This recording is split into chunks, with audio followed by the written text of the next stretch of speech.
We live in a society that is plagued by this concept that men are supposed to act in a certain way. Men who suppress their emotions, their struggles, their vulnerability are considered more manly.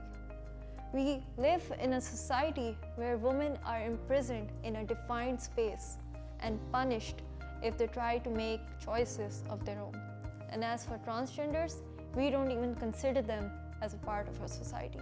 We live in a society where we blame the victim instead of blaming the oppressor. We fight with each other, we blame each other. But what I fail to realize that why do we blame the gender in general?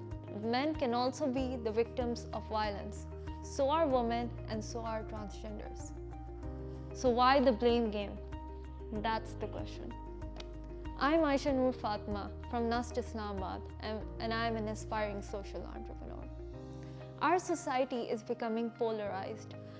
With at one end, we have radical feminism and at the other end, we have male chauvinism with different shades of gray in between.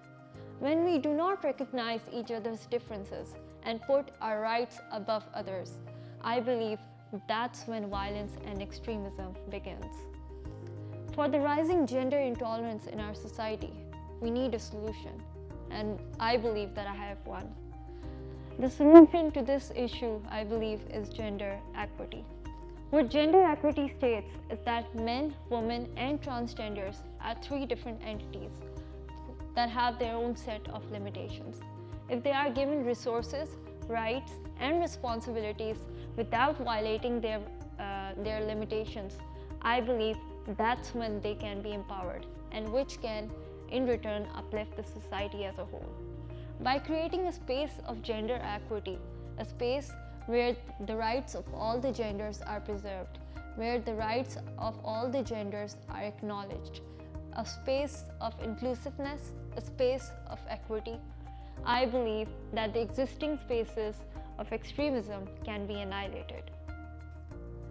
Currently, I'm targeting only one segment, that is women. I recently got selected for the UN Millennium Fellowship Program, where I launched a project named Project Darakshan that focuses on empowering the women of slum areas. This project has two-pronged approach. The first approach is that we advocate women's rights and to stop their dehumanization. And the second approach is we will be soon starting trainings for these unprivileged women in health and hygiene and vocational skills so that they can be empowered economically and socially. For my future plan, I'll be working on gender harmony and how I can drive all the people of different genders at one space where there's all tolerance, all inclusiveness, social justice, and recognition of their rights and differences.